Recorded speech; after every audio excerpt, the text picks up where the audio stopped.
Good afternoon, ladies and gentlemen, friends all. My name is Gary Marr. I'm the chairman of the Alberta Order of Excellence Council.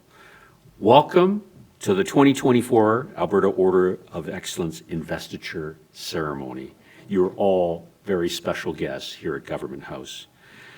At the appropriate time, I would ask you to please rise for the entrance of Her Honour, the Honourable Salma Lakhani, Lieutenant Governor of Alberta and Chancellor of the Alberta Order of Excellence, and His Honour, Dr. Zahir Lakhani. I would also ask you to remain standing, if you are able, through both the vice-regal salute and the invocation to follow. I note that it is not customary to sing during the vice-regal salute.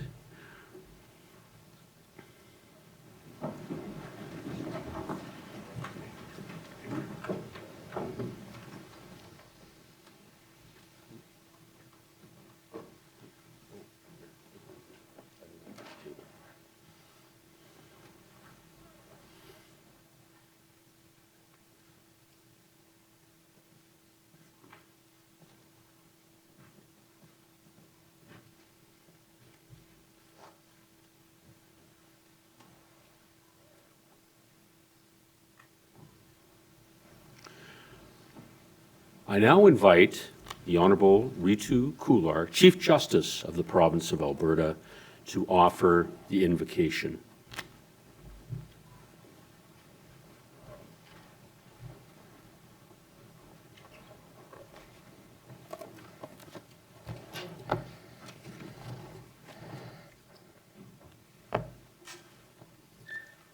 Your Honour, distinguished guests, we are gathered here today in Government House, Alberta's ceremonial home, to honour and be inspired by 8 extraordinary people. Ralph Waldo Emerson once said, quote, "Once you make a decision, the universe conspires to make it happen," unquote. The 8 people we are honouring today have helped conspire to make things happen in our universe and in our province. In a world where many have no community, we are thankful for the support of family, friends, neighbours, and acquaintances yet made.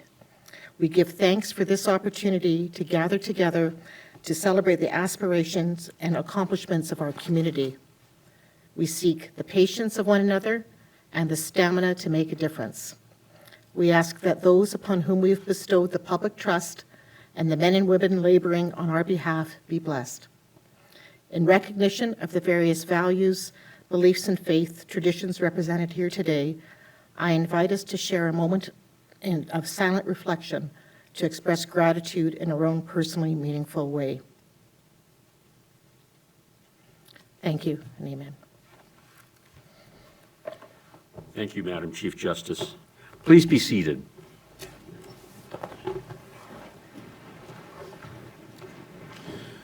Good afternoon, Your Honours, Honourable Chief Justice, members of the Alberta Order of Excellence, distinguished guests, ladies and gentlemen, friends all, thank you for joining us here this afternoon. Today, we have the great pleasure and honour of welcoming 8 outstanding individuals to the Alberta Order of Excellence. The Alberta Order of Excellence is part of Canada's national honours system. It is the highest honour our province has to offer, and the year 2024 marks the 45th anniversary of the Order. Since it was created in 1979, only 220 people have become members, and that includes the remarkable Albertans that we are celebrating today.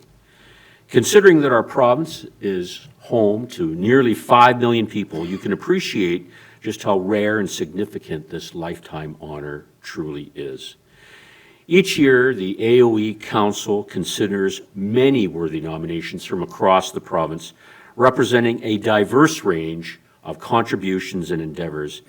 And the people that you are about to meet today are the best of the best. They are those who would lead rather than wait to be led. They tackle challenges head on. They have dedicated themselves to serving others as advocates, mentors, and role models. But there is something distinctively special about this year's honorees. I think it's reasonable to assume that most of us are hit with inspiration as we go on through our lives. If it doesn't rain today, maybe I'll be inspired to rake the leaves in my backyard tomorrow. But to the individuals that we honor today, inspiration means something entirely different. And I'd like to address them directly on that subject. Each of you has employed your inspiration in a very specific way to make life better for others. Each of you has used your unique combination of life experience, education, and motivation to hone that inspiration. You've done your research, you've troubleshot issues, you've dealt with challenges, and you've turned up to do this every day for decades. By sheer force of will and by not ever taking no for an answer, you've transformed your inspiration into full-fledged realities. And in doing so, you've inspired so many, the people who benefit from your work, your colleagues, and a generation of Albertans that follows you. Your work has inspired the Alberta Order of Excellence Council. Your stories have certainly moved me, and I know that your work inspires your friends and family who are with us this afternoon. You are the proverbial pebble dropped into a pond whose rings of influence go throughout your communities, our province, our nation, and indeed the world. And you do it through the arts, the law, through sciences, through philanthropy, and through addressing medical, social, and community issues to make our world a better place to live. Now, I want to say one more thing to our recipients. It's common to respond with humility when being honored, and feeling and saying that we're humbled. But I'm telling you to be proud. Be proud of the vision and the hard work that helped you earn it. Enjoy this day and the recognition, and then continue to do your important work.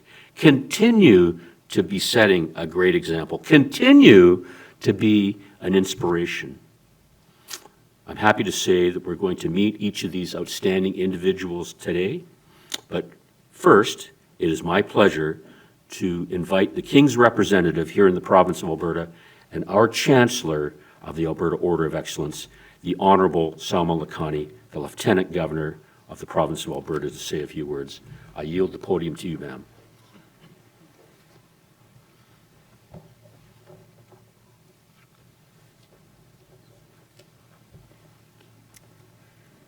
Thank you, Gary. I acknowledge all First Peoples who have called this place home for thousands of years and who welcomed us here to make our own lives. May we always dwell together on these lands with respect, understanding, and a sincere commitment to walking the journey of reconciliation, and now I say reconciliation.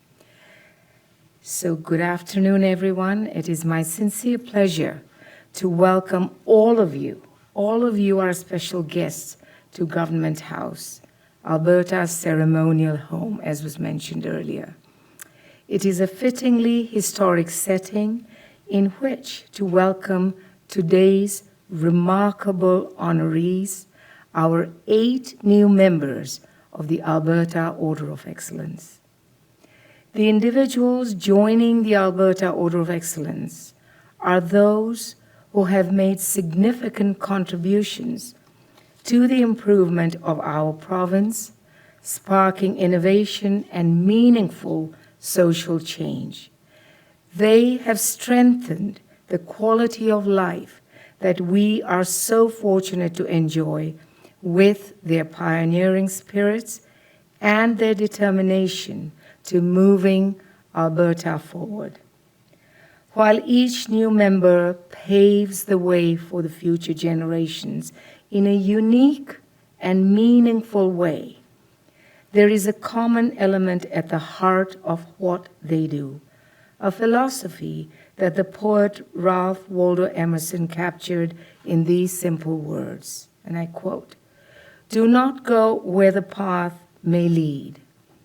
Go instead where there is no path and leave a trail," unquote. Our new members have not only focused their time and talents on making a difference in the here and now, but also on ensuring that their work will inspire greater well-being, understanding, and opportunities for generations to come. All of you, our honorees, represent the very best of the principles that stand at the heart of who we are as Albertans and Canadians, and I know that your fine examples will continue to light the way forward for us all. The world is truly a better place because of people like you. As His Majesty the King's representative in Alberta, it is my sincere pleasure to recognize, thank, and congratulate Don Begg, Will Ferguson, Robert Foster, Catherine Fraser, Stephen Mandel, Kim Ruether, Nancy Sutherland, and Garnette Sutherland. I offer my most heartfelt gratitude to each of you for all that you have done and will continue to do. Thank you for brightening our world with your considerable talents, your compassion, and your thoughtful citizenship. It is an honor for me and my husband Zahir to share this special moment with you and your loved ones.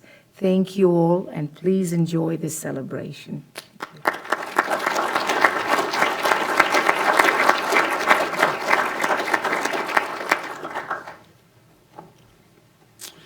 Thank you very much, Your Honor. I'd like to introduce my fellow council members whose insight and guidance were crucial in selecting the 8 exceptional Albertans that we are about to meet. I must say, this is not an easy process when you consider the number of people, but I want to give my personal thanks to every member of our council.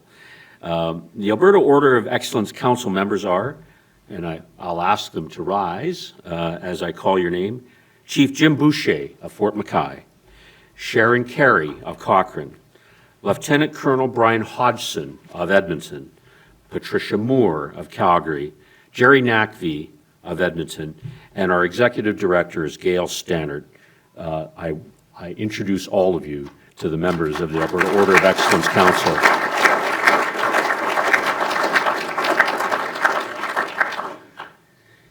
It is now my very great honor to introduce the recipients of the 2024 Alberta Order of Excellence to her honor and through her honor to everyone gathered here this afternoon. On behalf of the Council, it is my honor to present Dawn Begg for membership in the Alberta Order of Excellence.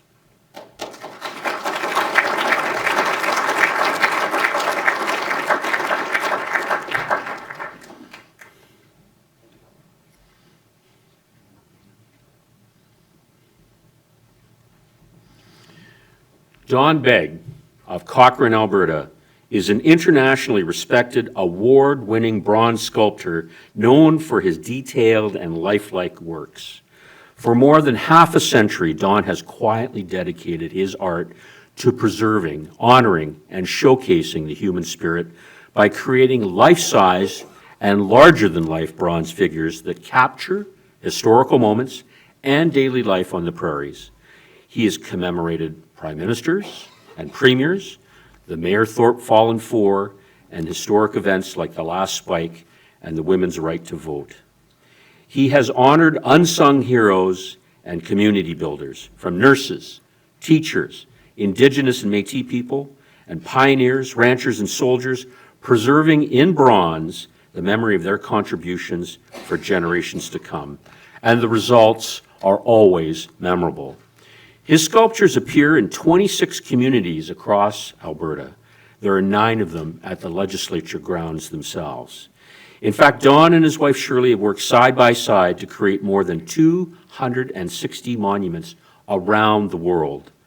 It all started in 1970 when they established Studio West Foundry, the first fine art bronze foundry in Western Canada. And thanks to their teamwork, Studio West has provided an important resource to artists throughout Canada for more than half a century. As a business owner, Don has done more than cultivate Studio West as a space that showcases exceptional artistic talent. It is a pillar of artistic innovation and cultural enrichment in Alberta. The studio has succeeded thanks to Don's continued attention to the quality of his work and the passion for his art. While large statues can take anywhere from 3 to 6 months to create, some take more than a year.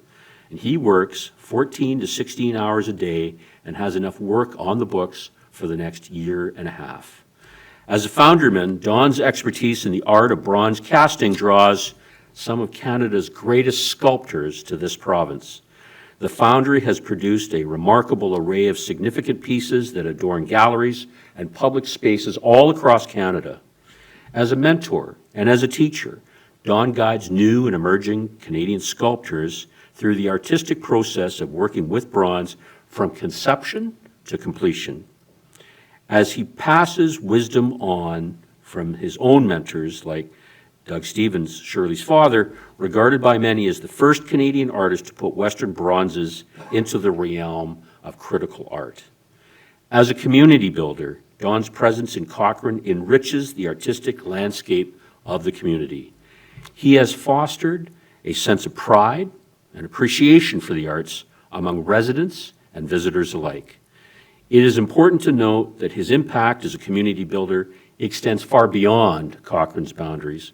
Wherever his public sculptures stand, they offer his audiences an opportunity to reflect, to learn, to share, and to enhance the collective knowledge and awareness of what makes their communities special. One of his most recent works speaks directly to this point.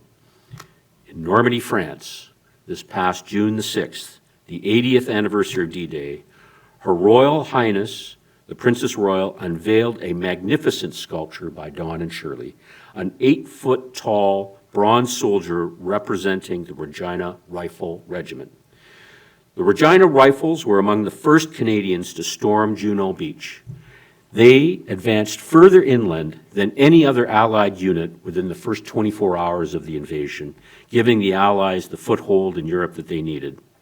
Don and Shirley were there in Normandy, on hand for the unveiling. They met many residents of Normandy who keenly remember that day and whose descendants still fly Canadian flags to honor their liberators. From monumental sculptures that grace city centers to intimate works of art found in private collections, Don's creations have captivated audiences around the world.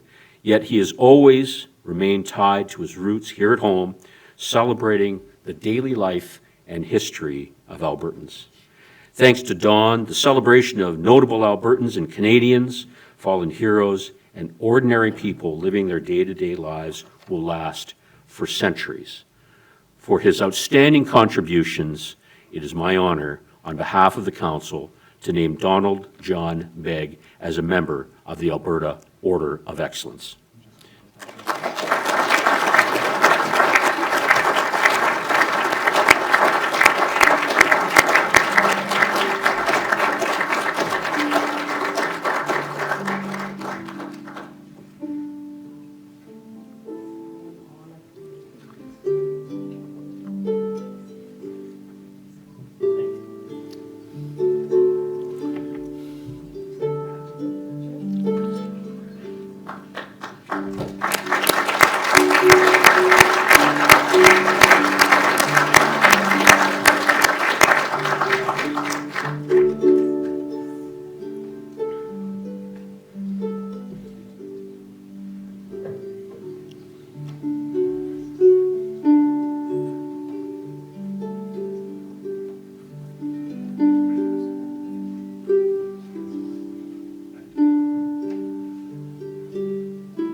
Congratulations, Don.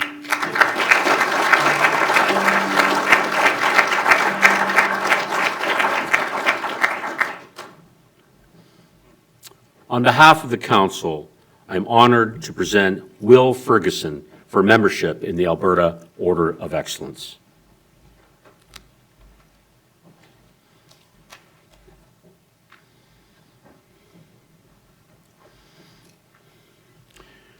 Will Ferguson of Calgary is a best-selling author whose poetic work describes historic, human, and geographic landscapes, expressing the shifting nature of humanity in genres as diverse as the novel, essay, travelogue, and memoir, and in his reflections of Canadian identity. His work has contributed to greater understanding and awareness of contemporary Canada, as well as a nation's rich history among Canadian and international audiences alike. Will was born in the former fur trading post of Fort Vermilion, which, as Will says, is closer to the Arctic Circle than the American border. Now, Fort Vermilion didn't have much in the way of television or movies, so oral storytelling was part of his family's culture. And so was being funny. So it's no wonder that Will would go on to win 3 Stephen Leacock medals, the annual literary award presented for the best book of humor in English Canada. But I'm getting ahead of myself, because it took some time and thousands of kilometers of travel before Will's first book was published. Being endlessly curious about the world and restless by nature, he dove into a variety of experiences. First, there was Katamavik, Canada's Youth Volunteer Service Program, then Canada World Youth, an overseas exchange program between Canada and the developing world, which took him to Ecuador. He followed that with a film program at York University. He taught English in Japan. He backpacked extensively through Asia.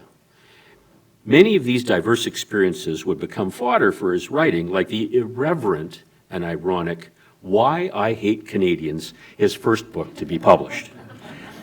Why I Hate Canadians focuses on ideas and ideals often that make Canada the envy of the world, but somehow fail to be noticed by Canadians themselves.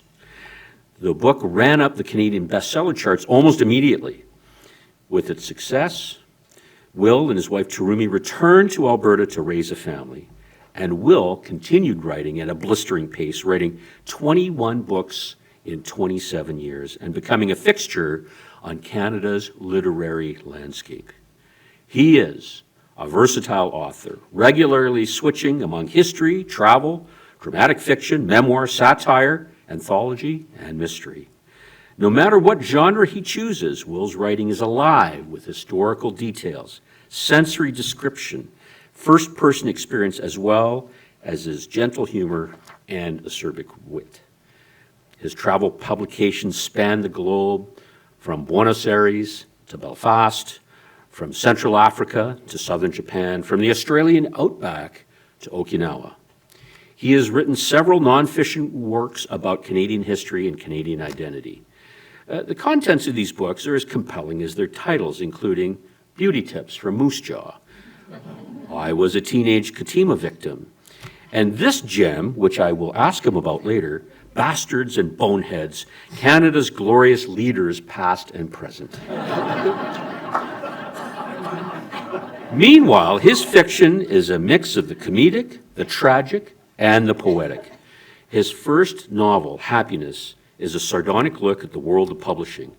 It sold to publishers in 31 different markets around the world and has been published in 24 different languages.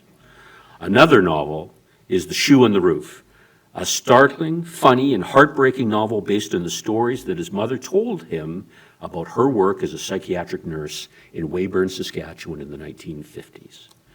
Will's most famous novel is The Dark Literary 419, for which he received Canada's very prestigious Giller Prize. And that's just a handful of the books from the Ferguson Library. Will is known nationwide in this country as an Albertan, and he reinforces his pride in that title, whether he finds himself on a regional or national stage, from local literary festivals and panel discussions to the CBC Radio's annual Canada Reads event. In short, Will's connections to Alberta run deep. His understanding of the province, from its small villages to its big cities, is greater than most. The more you read his work, the more you will understand that Albertans had an influence on his writing both directly and indirectly. As a globally celebrated author, he could have lived and worked anywhere. Instead, he shows aspiring authors that they can make the long climb to literary excellence without having to leave home. In recognition of his outstanding contributions, it is my honor, on behalf of the Council, to name William Stenner Ferguson as a member of the Alberta Order of Excellence.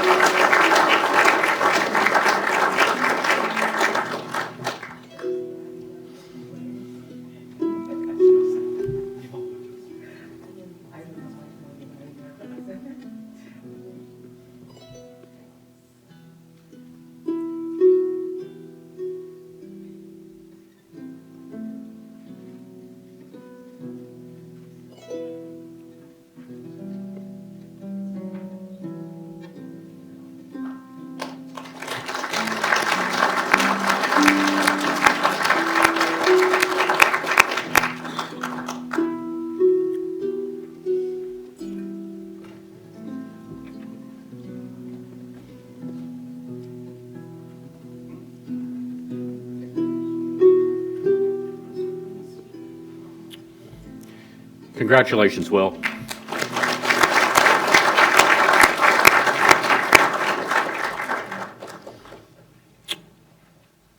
On behalf of the Council, I am honored to present Dr. Robert Foster for membership in the Alberta Order of Excellence.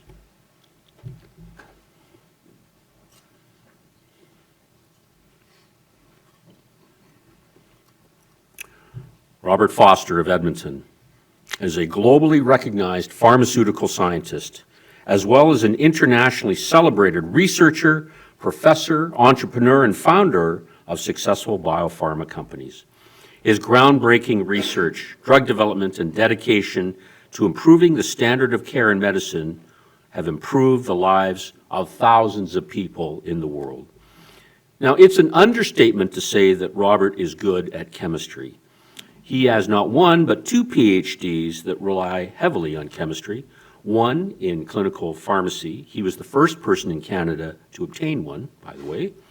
And the other one is in pharmaceutical sciences, specializing in pharmacokinetics. Now, I had to look that one up. Pharmacokinetics is the study of how we absorb and metabolize drugs and the therapeutic or toxic effects that they have on our bodies. In other words, he's exactly the kind of person we want developing pharmaceuticals that improve the lives of people who depend on them. Robert began his career as a professor at the Faculty of Pharmacy and Pharmaceutical Sciences at the University of Alberta.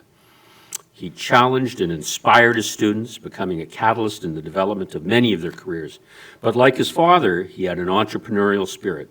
So he left his tenured position and formed his own biotech company, Isotechnica Pharma, where he could apply his scientific and clinical background to the business world. His goal was to develop life-changing drugs to help those with liver diseases. This is not an easy road. It takes unending passion, energy, financing to build a company from scratch, much less one that seeks to master such a difficult pathway. He faced fierce competition from large international drug companies, but his belief in his work and his trust in the team that he built allowed him to move forward. He understood the impact that his research would make and how it would improve the lives of the people who depend on it. Thankfully, Robert excels at the entire process, from the earliest stages of research to drug approval.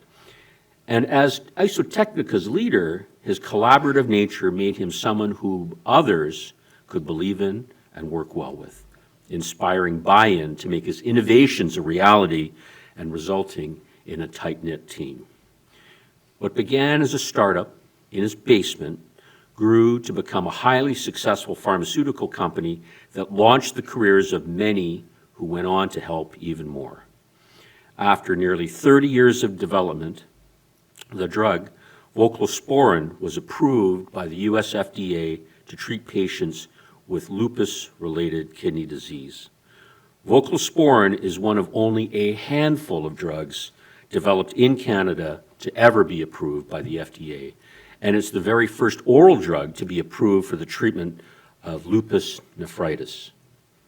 Robert's story is extraordinary, and his industry colleagues agree. The director of the Alberta Transplant Applied Genomics Center said this, quote, "To be able to build a company like Isotechnica and develop a drug from discovery is unheard of. It put Edmonton on the global map."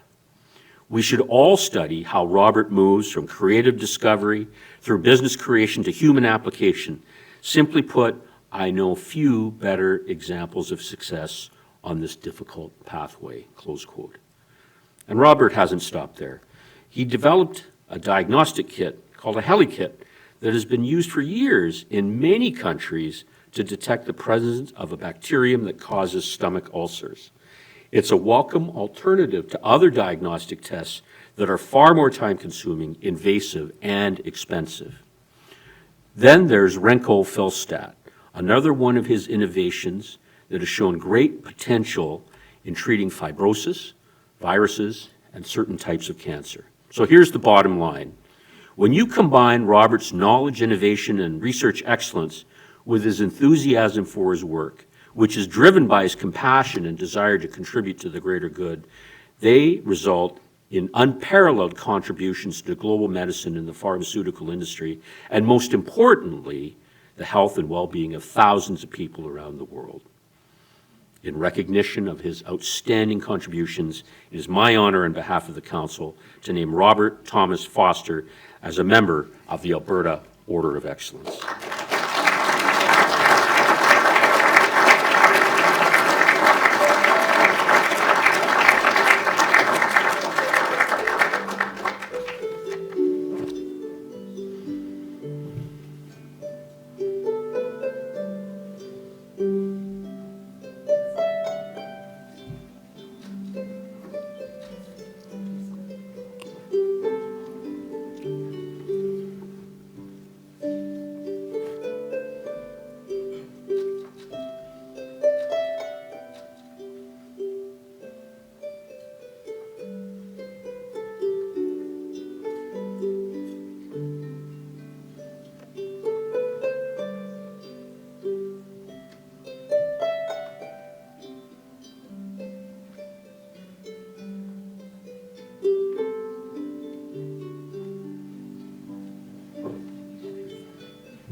Congratulations, Robert.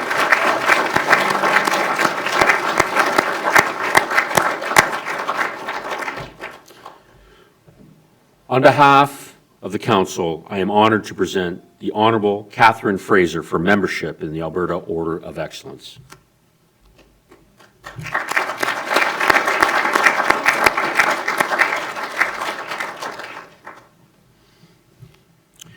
Catherine Fraser of Edmonton paved the way for greater equality in the courts of Canada and around the world. Her honors, contributions to the legal community are extensive and they are profound. As the first woman appointed Chief Justice in any Canadian province, her honor dedicated 30 years to improving the fair and equal delivery of justice and defending the rule of law. And her leadership in judicial education made an enduring impact domestically and internationally. As a lifelong advocate for inclusive justice, she has been a role model and a leading voice for equality in Canada. In addition to being the first woman appointed Chief Justice of a province in Canada, at the age of 44, Catherine was the youngest person to be appointed Chief Justice of the Alberta Court of Appeal. Building on her accomplishments as a practicing lawyer, she earned wide respect and admiration for her exceptional leadership as Chief Justice of Alberta and the Northwest Territories and Nunavut Courts of Appeal. In all matters throughout her legal career, Catherine demonstrated a remarkable ability to uphold the principles of fairness and equity while delivering sound judgments, impressive both in number, in range, and content that have shaped the legal landscape of the province of Alberta. She empathized with the fact that every case is important to someone. She genuinely worried about the human implications of what she said to explain the law and how she applied it. Moreover, the threads of legal principle in her first decision as Chief Justice are replicated in her last. By her example and consistency, and by leading the court in this manner, the jurisprudential power of the court, and therefore the reputation of the province as a bastion of legal order and justice, rose continuously during her era. Since judging fairly requires that judges understand the world around us, one of Catherine's initial priorities was to ensure that judicial education, including education on social issues of concern in Canadian society, such as gender equality, racial equity, and Aboriginal justice. Today, social context education is a key component of a judge's education. Another consistent theme of her honors legacy has been to lay the groundwork for those that follow through her many judicial decisions over the years.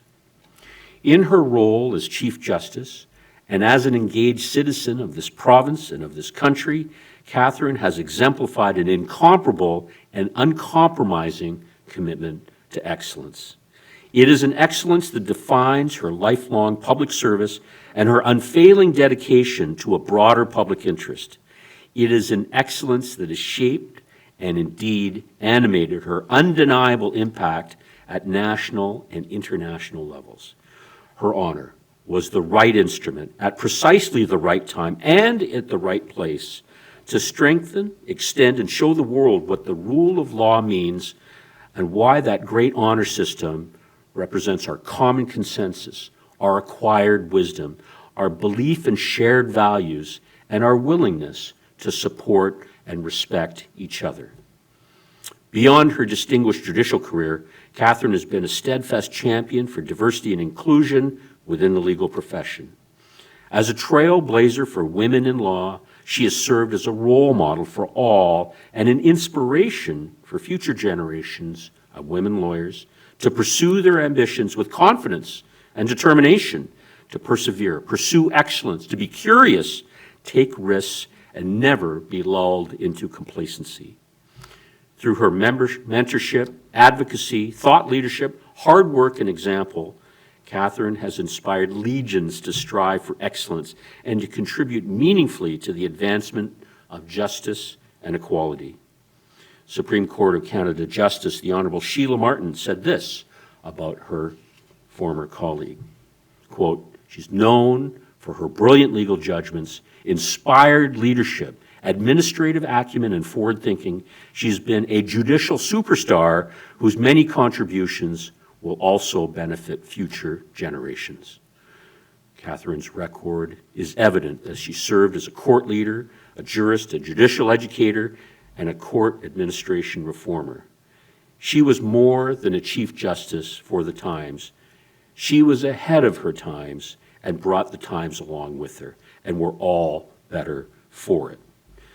For her outstanding contributions, it is my honor on behalf of the Council to name Catherine Ann Fraser as a member of the Alberta Order of Excellence.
Congratulations, Catherine.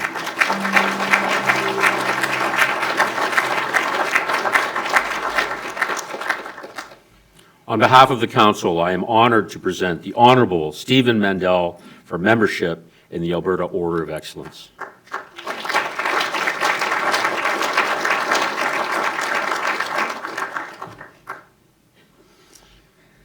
Stephen Mandel of Edmonton has taken on many challenges throughout his career of 50-plus years. Businessman, politician, chancellor, philanthropist, volunteer, supporter of the arts, and advocate for social issues.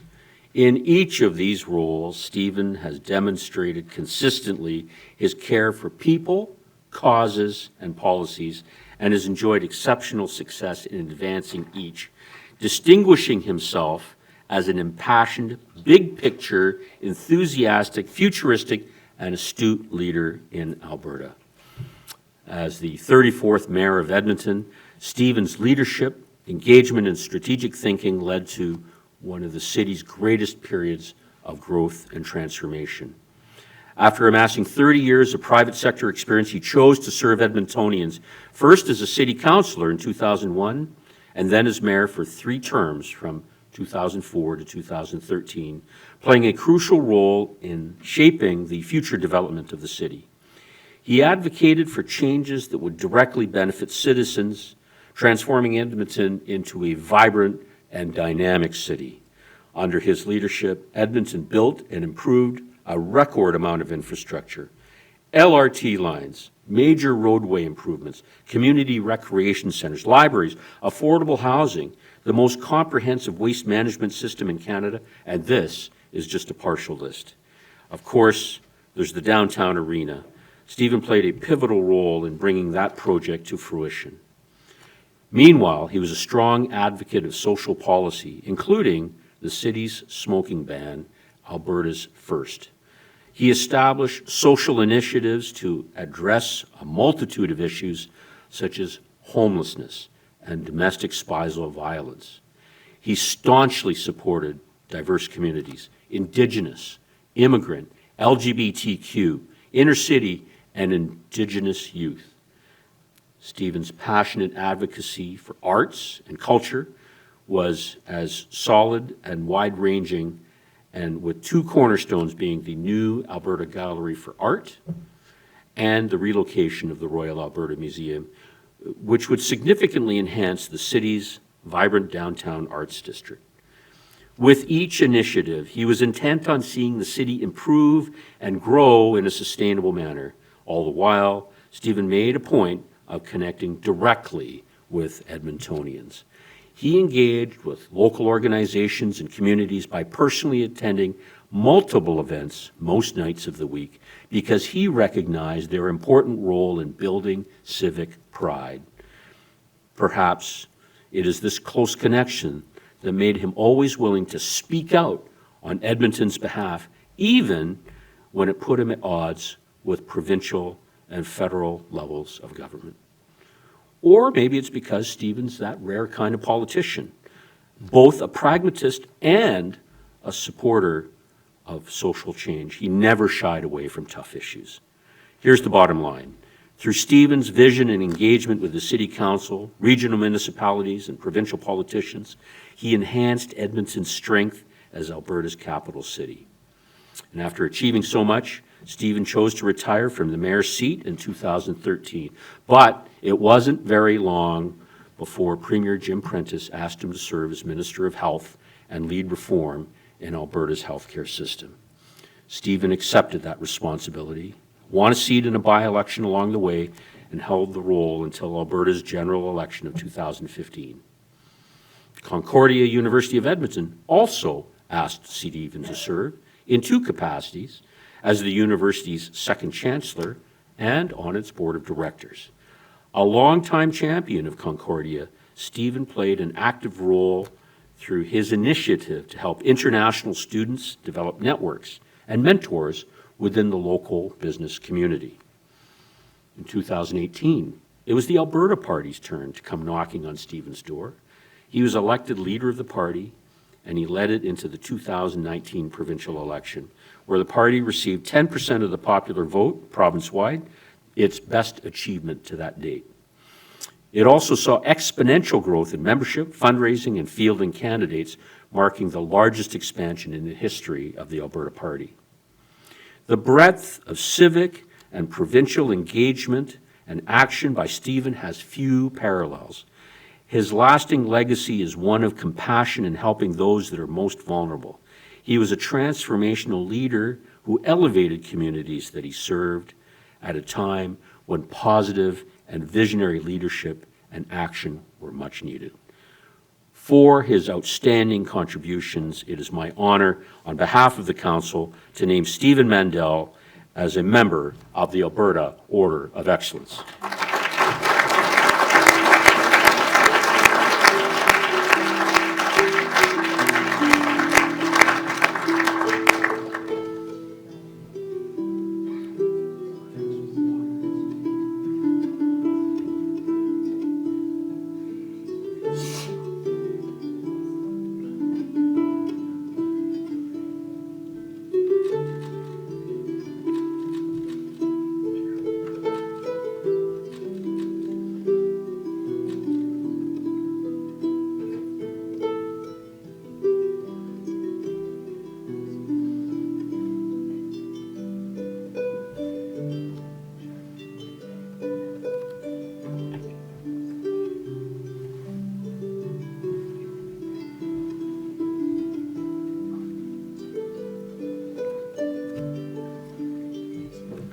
Congratulations, Stephen.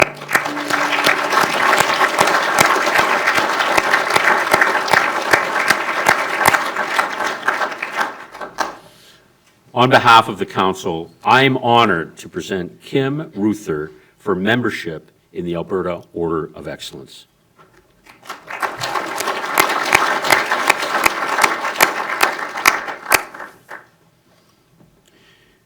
Kim Ruether of Fairview is a medical radiation technologist, certified CPR AED instructor, international speaker, researcher, author, and as of this past summer, an emergency medical responder. She has committed herself to improving survival rates for people who suffer sudden cardiac arrest in the community and has volunteered thousands of hours toward that end, all within the last 12 years. In 2012, Kim's 16-year-old son, Brock, collapsed at a volleyball practice. Despite the efforts of his coach and teammates, Brock died in the gymnasium that afternoon.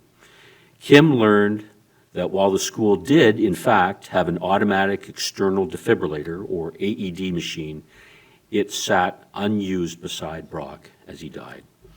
She also learned that if the AED had been used along with CPR, Brock could have had a good chance of surviving.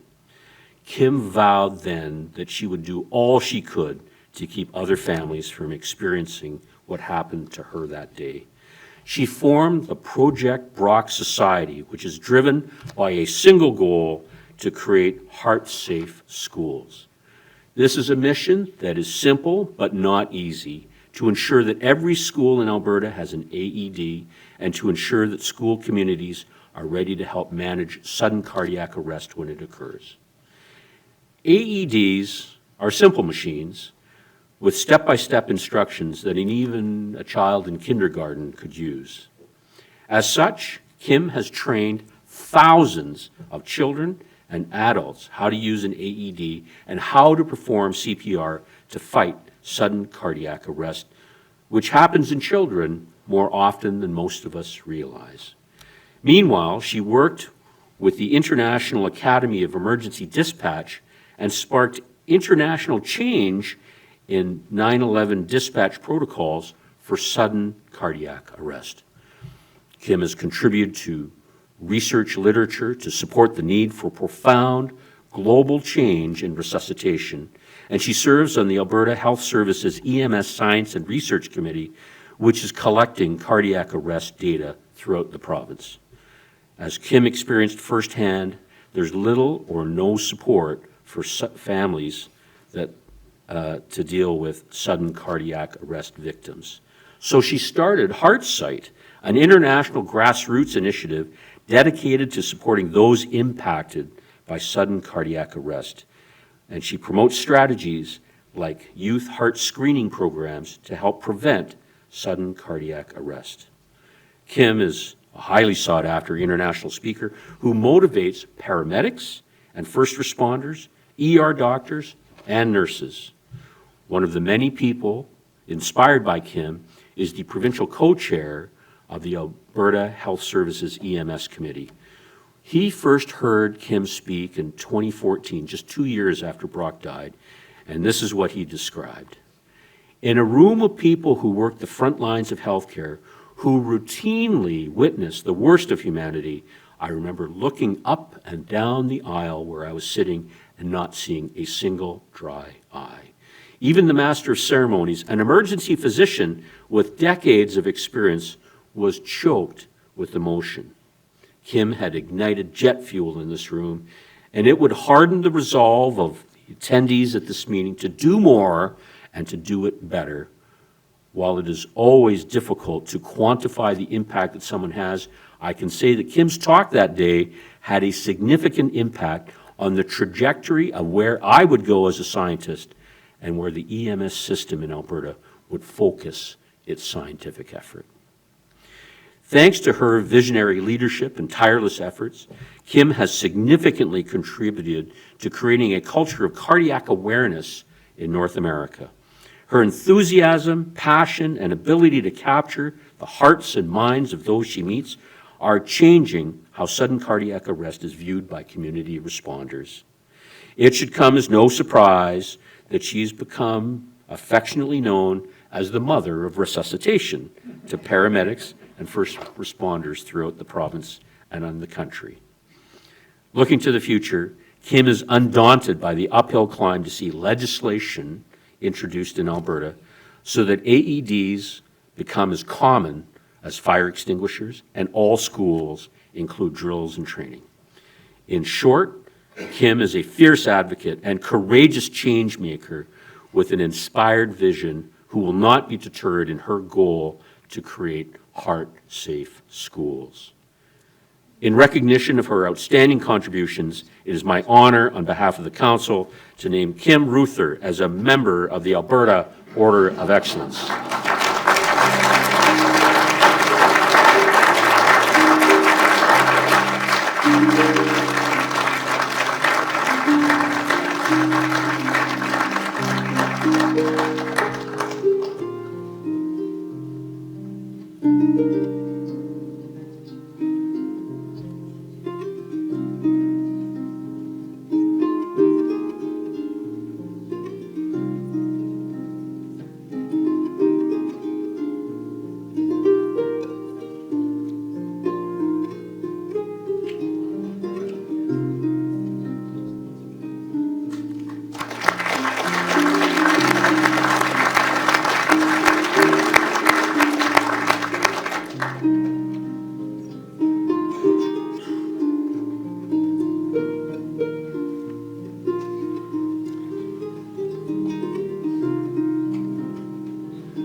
Congratulations, Kim.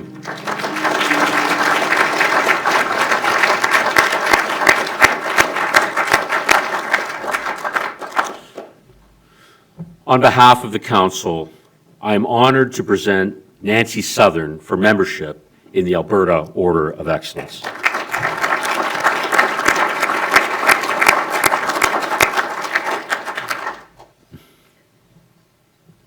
Nancy Sutherland of Calgary is a Canadian business leader, national athlete, community builder, and philanthropist. She is a prominent and influential leader whose contributions reach far beyond the world of commerce as she leads by example on social and community issues. As the visionary chair and CEO of ATCO and Canadian Utilities Limited, Nancy stands at the head of one of Canada's most successful and enduring companies.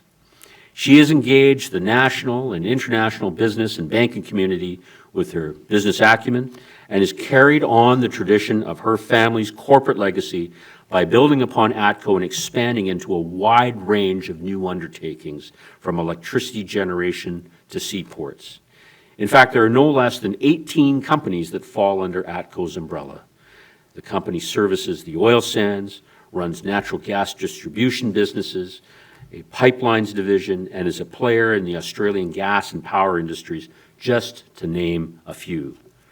Meanwhile, its most recognizable business continues to grow. And you know what I'm talking about, those ATCO trailers with their distinctive yellow markings. And in a nod to another family business, Nancy serves as the Executive Vice President of Spruce Meadows, the world's #1 venue for show jumping, which draws annually more than 500,000 visitors, both local and out-of-towners, every single year. Now, all that being said, business is only one of Nancy's focuses. She has dedicated herself to supporting and strengthening communities in Alberta by creating new ATCO policies and reinforcing existing ATCO policies that benefit those communities. She has played a prominent role in advocating on critical social issues, most notably the rights of Canada's Indigenous peoples. Through respectful partnerships with Indigenous communities, Nancy has overseen the growth of nearly 50 Indigenous partnerships with communities all across Canada, including dozens here in Alberta. She is showing the rest of Canada how economic reconciliation can be done with benefits that will be enjoyed by many for years to come. The Kainai First Nation, or blood tribe of the Blackfoot Confederacy, responded by making Nancy an honorary chief during a traditional ceremony, and giving her the name Akistawa Apaki, which means brave woman. During the ceremony, Nancy was recognized for her spirit of entrepreneurship and for her work to build mutually beneficial relationships with Indigenous communities. Another relationship that has flourished under Nancy's leadership is ATCO's longstanding commitment to the Canadian Armed Forces and its veterans, from providing military camps, defense support services, military logistics, and operational support, to innovative solutions for veterans struggling with reintegrating into civilian life, to serving as presenting partner of next year's Invictus Games to be hosted in the province of British Columbia. Nancy is also unswerving in her support for women in business, both within Alberta and outside, and she walks the talk. ATCO and Canadian Utilities boards boast higher percentages of women than average TSX-listed companies. And beyond the boardroom, ATCO is a supporter of Women Plus Power, a community developed to help women of all levels of experience in Alberta's power industry to succeed professionally and personally. Perhaps most significantly to Albertans, under Nancy's leadership, the people of ATCO have responded to several of the most devastating natural disasters in Alberta's history, including the 2013 Southern Alberta floods, the 2016 Fort McMurray wildfires, last year's record-breaking wildfire season, and this year's wildfire in Jasper. Each crisis involved the mobilization of hundreds of ATCO employees for critical infrastructure support, along with the deployment of modular housing and logistical support for workers and displaced residents alike. Now, Nancy also looks out for Albertans in good times, too. When the new ATCO head office campus was built in 2017, she envisioned a project in which Albertans would benefit greatly. It is built almost entirely using Alberta construction materials and products, more than 95%. And 98% of the construction subcontractors were Alberta tradespeople. The campus has become a busy community hub, offering the Blue Flame Kitchen, cooking classes, and meeting space for community activities like book clubs and seniors groups. It is abundantly clear that she has taken ATCO to new heights globally, but at the same time maintains a solid foundation right here in Alberta, watching out for Albertans. In recognition of her outstanding contributions, it is my honor on behalf of the Council to name Nancy Christine Sutherland as a member of the Alberta Order of Excellence.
Congratulations, Nancy.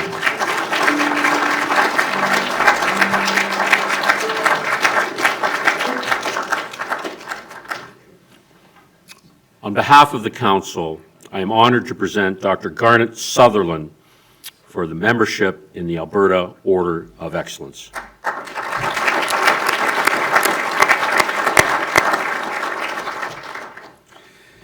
Garnette Sutherland of Calgary is a world-renowned neurosurgeon, professor, and health technology innovator. His medical inventions have been installed in more than 100 international sites, creating a worldwide collaborative network dedicated to improving patient care through safer surgeries. To understand Garnette's achievements in medical innovation, we need to understand his patients. They suffer from difficult neurological problems like brain tumors, epilepsy, and aneurysms. Garnette has spent his life innovating, researching, and developing new technologies to use in the operating room so that he can make their lives better.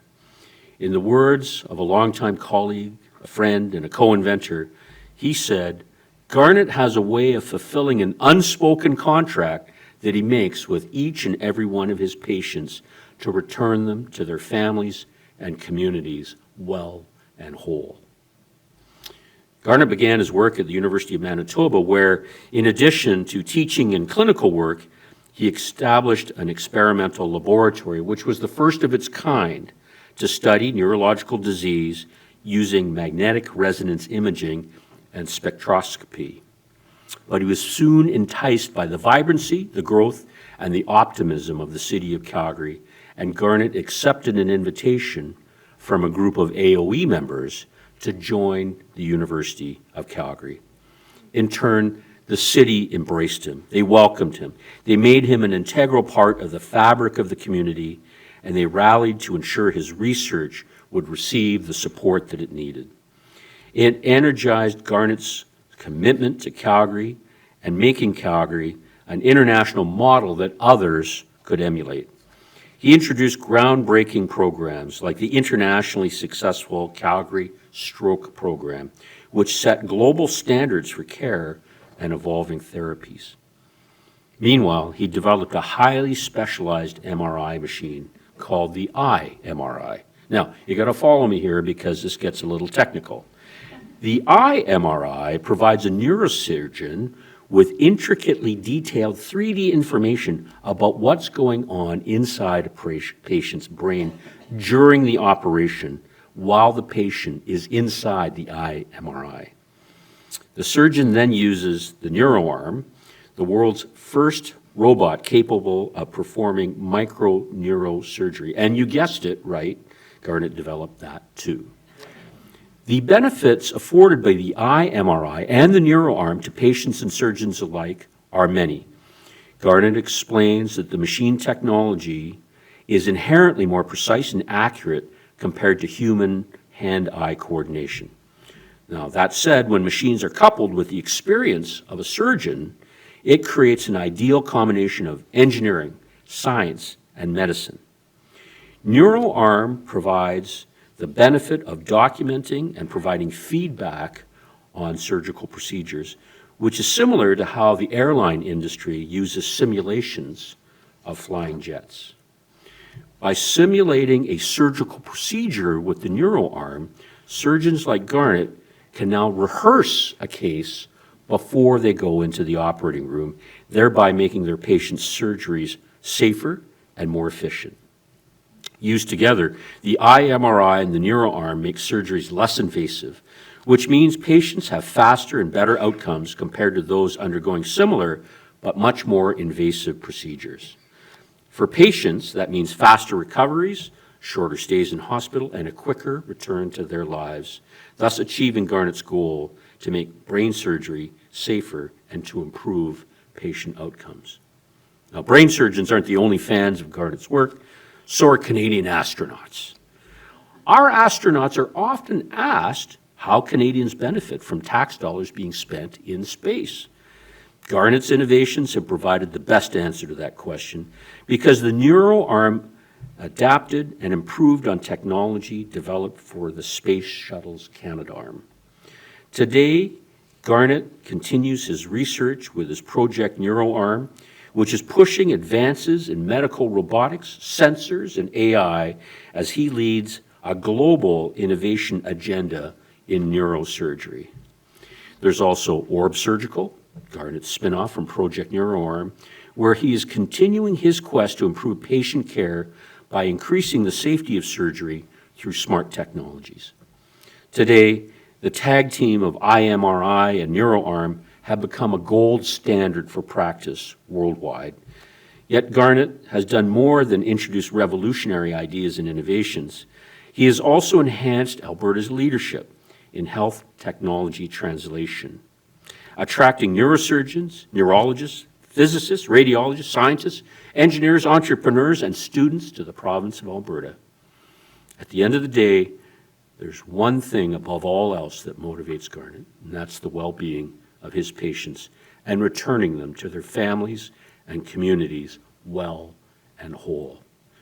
In recognition of his outstanding contributions, it is my honor on behalf of the Council to name Garnette Roy Sutherland as a member of the Alberta Order of Excellence.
Congratulations, Garnette.